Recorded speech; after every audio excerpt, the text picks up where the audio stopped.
Dysfunctional vat. This is a DeepRock drill. This device right here is what you use when you're changing pipe, also known as drilling stem. The board that you see right there was when I removed the drill bit so it couldn't fall in. I'm actually planning to build a square screen so I can rinse it off and the water will go somewhere besides back down the hole. But let's look at this thing. It has these two pneumatic wheels. I'm not a big fan. I'm planning to replace those with solids. You can get those from Uline, fairly inexpensive actually. It has a handle which is welded on. That handle is a problem when you're using the throttle handle here, and there's no way around that. I may extend the throttle cable down to here, which was the original design, so that I can operate it without having to raise one arm to do that.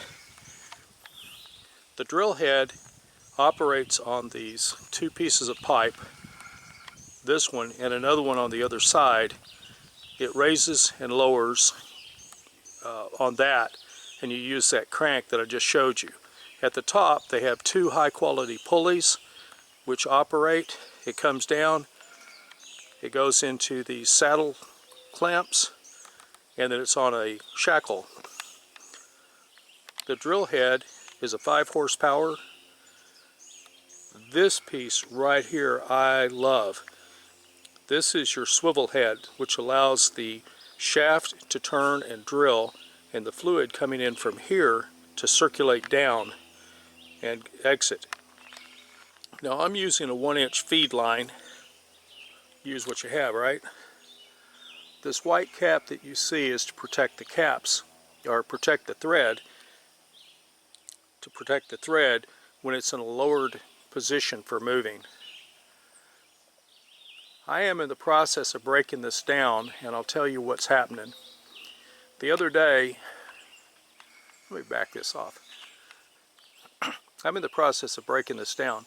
The other day, I broke it out for the first time since I bought it, with the idea of drilling down 18 feet to put a pitcher pump in that hole right there. It didn't slide smoothly, and it took me a long time to diagnose the problem. But this is what I think the problem is. You see the two red pipes coming down? This one has a square tube on it. I put that square tube in so I could diagnose the problem. What I think the problem is that carrier section is out of square. I'm about to lower the head, disconnect the power head from it. I'll move the power head somewhere for storage until I can get over and get this replaced. I'm going to, once I get the power head off, I'll be able to measure the distance between the top and the bottom and see if it's square, if there's a problem up here, or if there's a problem down here. I don't know where it's out of whack, but it's out of whack somewhere. DeepRock says that they will replace the part for free. I just got to come to them and change it out. At the same time, I'm going to buy a 4-inch drill bit. It comes with a 6, and there's nothing wrong with a 6, except I don't need a 6-inch bit to drill 18 feet for a pitcher pump.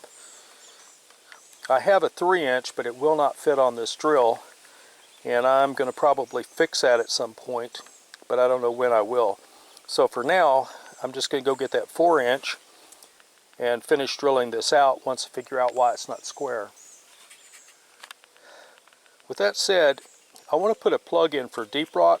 This is a quality piece of equipment, and it's darn good, real good.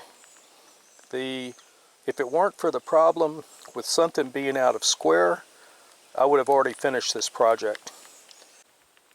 Continuing, this top sliding piece right here, the holes at the top are 2 5/8 inch apart, and at the bottom they are 2½ inches, which is a difference of 1/8 of an inch.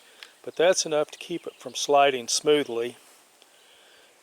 So that's probably the offending part, but just to ensure there's nothing wrong with the top section, here's pulley 1 and pulley 2 that allows the power head lift unit, which is this, to flow smoothly. And then moving right here, this is the base upright. I'm going to hose it down to get the dirt off of it, and after it dries I'll load it up and take it and find out what the real problem is and get the part replaced, and we will go from there and everybody will be happy. With that said, dysfunctional vet out.